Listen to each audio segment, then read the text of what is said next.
Oke, siang ini saya akan mulai jawabin pertanyaan kalian semua lewat video ya. Di bulan April ini saya akan aktif lagi jawabin pertanyaan kalian lewat video. Di antaranya pertanyaan dari Atika saja. Pertanyaannya adalah gigi gerahamku tumbuh miring yang paling belakang, ya, seperti ini. Dan gigi gerahamnya itu memang berlubang. Ada yang sama? Terus gigi geraham yang berlubang itu yang paling belakang adalah gigi bungsu yang sudah mulai bau. Tapi uniknya gigi geraham bungsu tersebut tidak ada rasa ngilu atau sakit.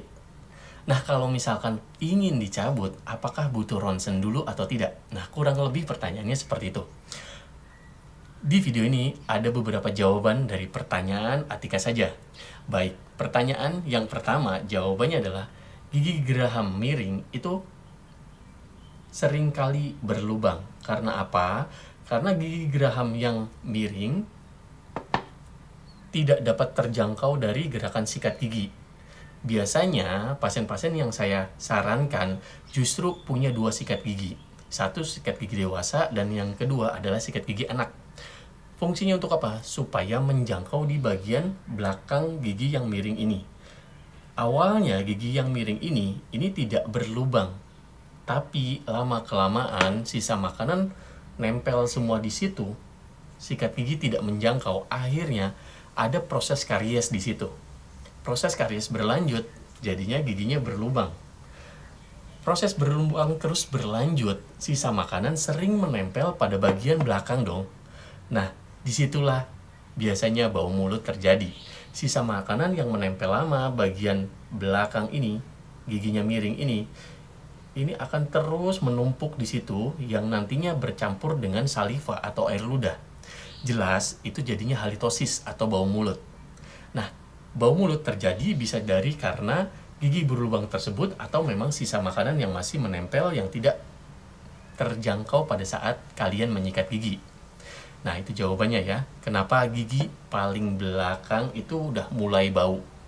Dan gigi yang paling belakang mulai bau itu karena gigi berlubang yang terus-menerus ada sisa makanan yang tidak dapat dibersihkan sehingga lapisan enamel terus berlanjut ke lapisan dentin. Nah, di sini lapisan enamel saja yang terkena, makanya tidak ada rasa ngilu atau apalagi sakit. Kalau misalkan tandanya sudah ngilu dan sudah sakit, dan sakitnya itu harus minum obat, berarti itu menandakan sudah mencapai dentin. Nah, pertanyaan selanjutnya yang saya jawab adalah gigi yang miring tersebut dan sudah berlubang itu betul indikasinya pencabutan. Namun, indikasi pencabutan ini perlu ronsen atau tidak, itu nanti dokter gigi yang menganalisa, sehingga setelah menganalisa diagnosanya apa dan harus dibutuhkan pencabutan pakai operasi atau tanpa operasi, itu bisa ditentukan langsung setelah kalian periksa. Nah, kalau misalkan giginya miring banget, itu butuh ronsen gigi. Tapi kalau gigi yang paling belakang itu tidak miring seperti ini, ya, bisa lurus, ini bisa terjadi di rahang bawah juga. Rahang atas dan rahang bawah sama, itu ada kemungkinan tidak disarankan untuk ronsen gigi. Jadi ronsen gigi itu tergantung dari posisi giginya, dan ronsen gigi itu menentukan tindakan pencabutan gigi geraham bungsu bisa dengan operasi atau tanpa operasi, karena ronsen gigi itu sebagai alat dokter gigi untuk membaca giginya itu miringnya kemana, miringnya ke distal, ke mesial, atau dia mesioangular, atau justru terpendam. Paham ya? Jadi ronsen gigi itu bisa dibutuhkan dan bisa tidak, tergantung dokter gigi yang memeriksa.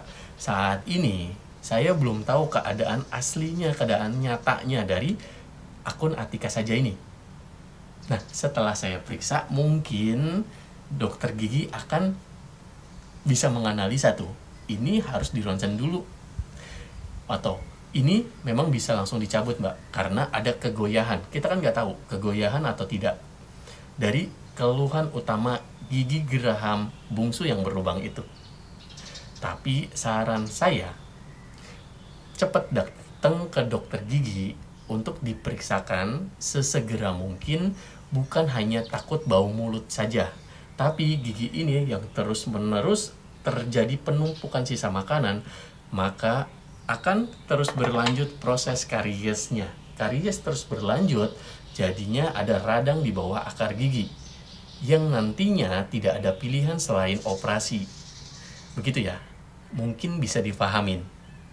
Nah, kalau misalkan sudah pencabutan, dibutuhkan pakai ronsen atau tidak, itu dokter gigi yang akan menentukan. Tentunya after pencabutannya itu bisa dijahit atau tidak. Kenapa? Kalau misalkan luka dari bekas pencabutannya itu nggak lebar banget, itu kalau saya pribadi itu nggak akan dijahit atau tidak dilakukan penjahitan. Namun untuk mempercepat penyembuhan, diberikan jahit setelah pencabutan gigi bungsu.